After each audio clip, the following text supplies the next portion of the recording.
programa Me Ligue hoje estará reapresentando a entrevista com o Dr. Luciano Strello, cirurgião vascular, delegado do Conselho Regional de Medicina, em que ele se pronunciou dentro do seu trabalho e também sobre a situação atual da importação de médicos que o governo federal está querendo fazer no Brasil.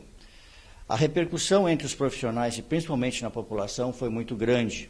Por isso estaremos reapresentando e mostrando a todos o que foi falado da parte técnica dessa atitude governamental.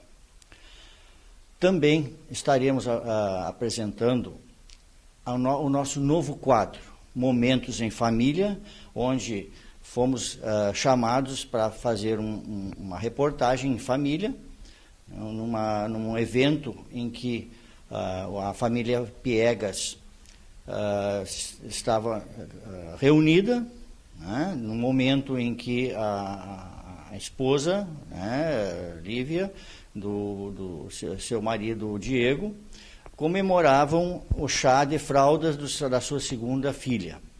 Então, fomos lá e mostramos toda a festa, toda a comemoração, em que estavam num sítio, né, de árvores nativas, em que toda a família se apresentou. E por último estaremos também mostrando Zé Rasteira e Pedregulho, uma dupla que se apresentou e que foi chamado novamente para se apresentar no programa. Gostaríamos também que as pessoas que quisessem se apresentar no programa, que ligassem ou entrassem em contato conosco, nesse telefone do programa ou no e-mail que estaremos mostrando. Gostaríamos que todos participassem para poder divulgar o seu trabalho e também momentos em família que quiserem divulgar na televisão, né, para poder fazer com que esses momentos sejam valorizados. Vamos ao programa.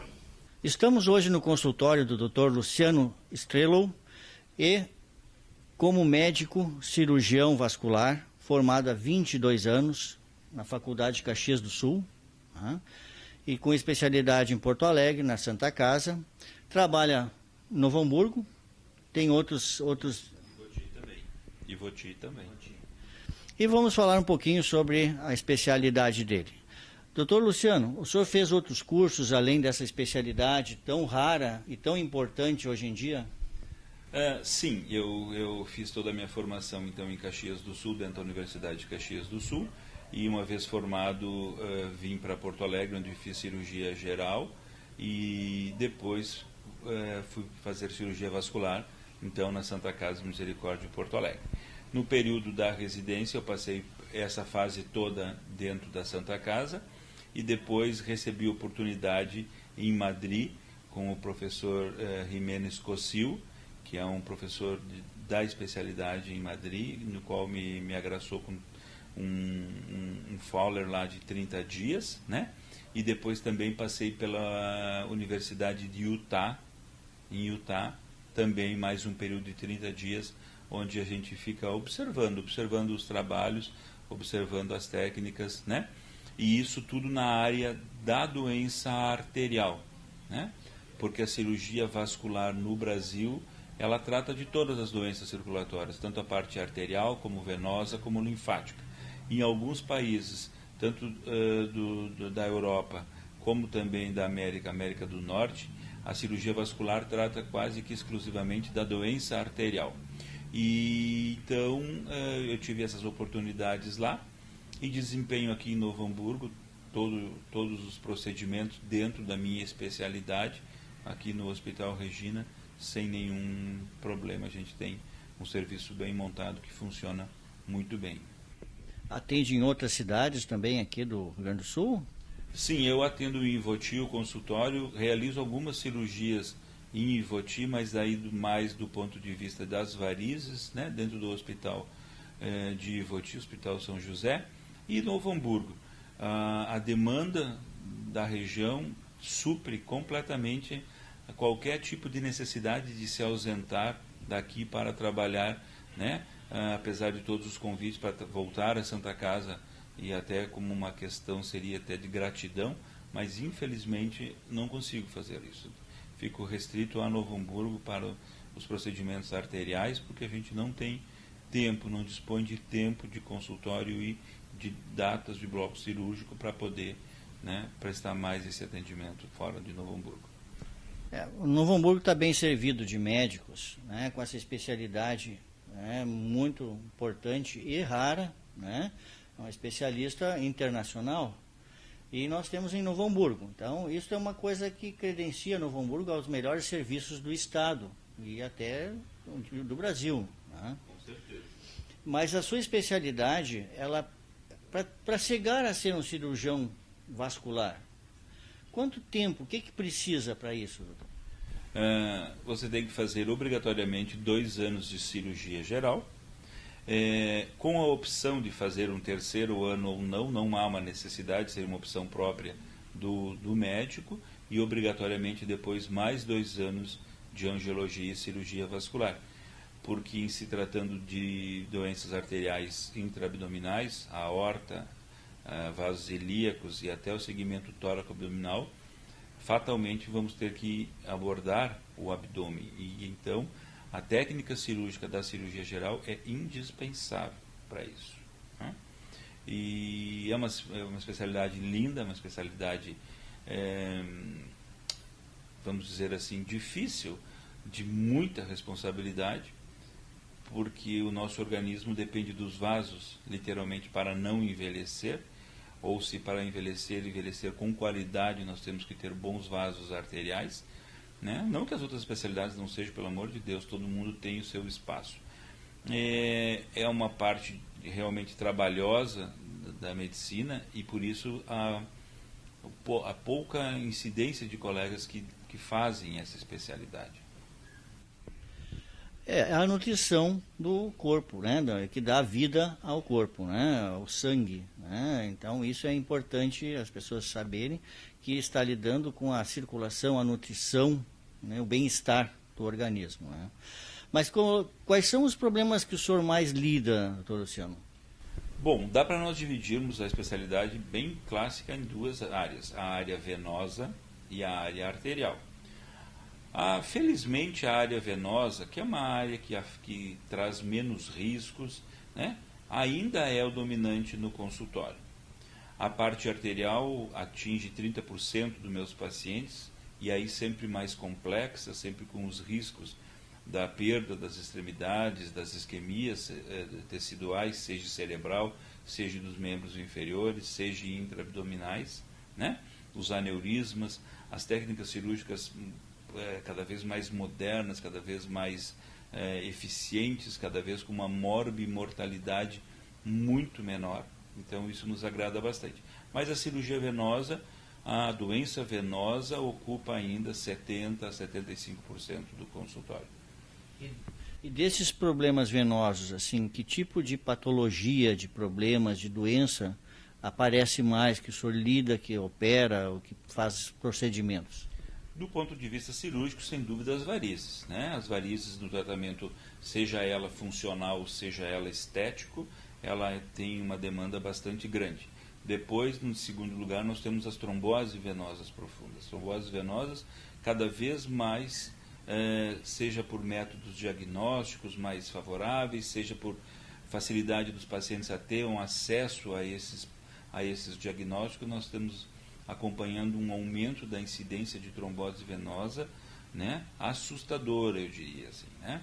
Ainda não tem uma avaliação se por terapias diferentes, se por métodos contraceptivos muito precoces, mas o fato é que nós temos bastante trombose venosa.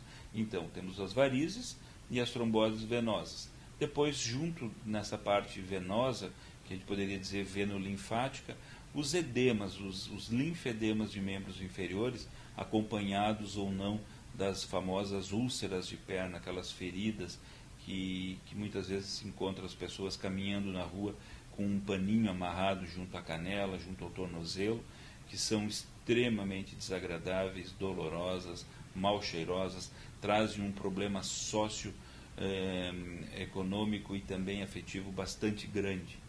Né? E da parte arterial, ainda o paciente diabético, acompanhado do tabagista, que vai ter a doença arterial obstrutiva periférica, doença grave, doença que mutila, doença que faz perder as extremidades, seja pé, seja dedo, ou até muitas vezes a perna, né? Então, ainda altos índices de amputação nos dias de hoje, em virtude desse quadro. E o que o senhor sugeriria para os telespectadores no sentido de prevenir esses tipos de patologia, esse tipo de situação, de doença? As patologias vasculares, elas são muito fáceis, o diagnóstico, a percepção de que alguma coisa está errada. Porque se você começa a inchar os seus pés, você percebe que alguma coisa não está funcionando bem. Não é o habitual ter os pés inchados no final do dia. Se começam a surgir veias dilatadas nas pernas, também são os primários sinais da chegada do surgimento de varizes, né? Um inchaço súbito, de uma hora para outra, perna direita ou perna esquerda, dificilmente as duas, mas uma perna que fique muito inchada, arroxeada, endurecida, tudo isso são sinais de que está acontecendo alguma coisa com a sua circulação. Então é muito importante que vá em busca de um atendimento médico. Não necessariamente no primeiro instante um vascular, pode-se ir à unidade de saúde, pode-se ir ao clínico geral, e então a partir daí começa-se uma investigação. Do ponto de vista arterial, já é um pouco mais complexo, mas igual, uma perna que subitamente perde a temperatura, começa a doer e a dor não alivia, não cessa com mais nenhum tipo de medicamento, uma caminhada que antes se fazia normalmente e agora já não consegue caminhar poucas quadras porque a barriga da perna começa a ficar dolorida e tem que parar a caminhada, esses também são os primeiros sintomas de que alguma moléstia arterial está acontecendo.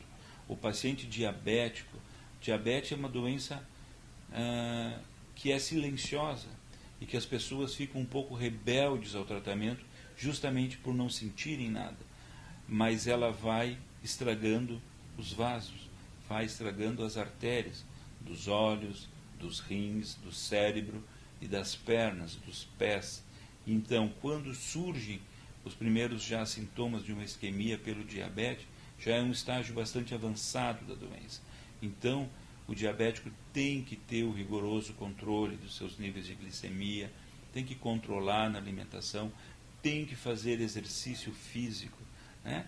Caminhar. Existe uma propaganda da Sociedade Brasileira de Angiologia e Cirurgia Vascular, que é muito feliz, que diz: mantenha-se em circulação, né? Por quê? Porque nada é mais dinâmico que estar caminhando. Você vai ativar toda a sua circulação de todos os seus tecidos. Isso é uma coisa muito comum e é uma proposição ótima para as pessoas poderem fazer algum exercício, né? Quem não pode caminhar, que vá numa academia, caminha numa esteira ao menos, mas ao menos está fazendo um exercício e está se protegendo de ter problemas mais sérios em relação à circulação, né? E o cuidado com a diabetes, né? Ela realmente é muito complicado a manutenção de um controle da diabetes. E pelas restrições que isso faz as pessoas ter, existe uma dificuldade maior ainda, né?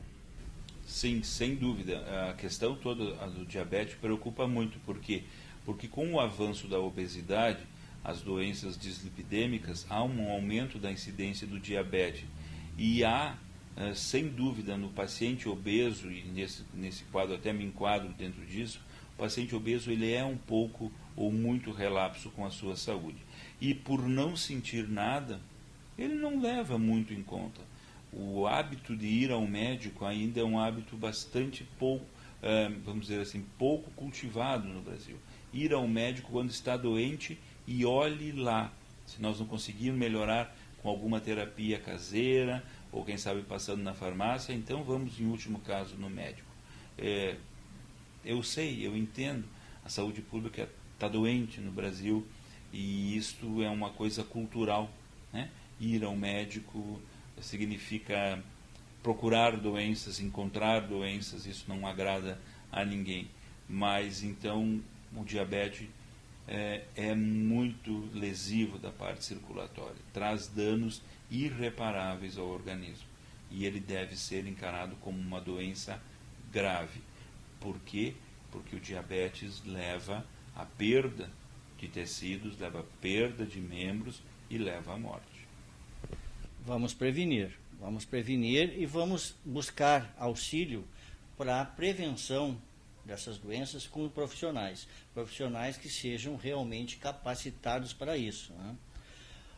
Doutor Luciano, nós vamos fazer um intervalinho e eu vou conversar um pouquinho com o senhor sobre como está a situação dos médicos atualmente aqui no Brasil.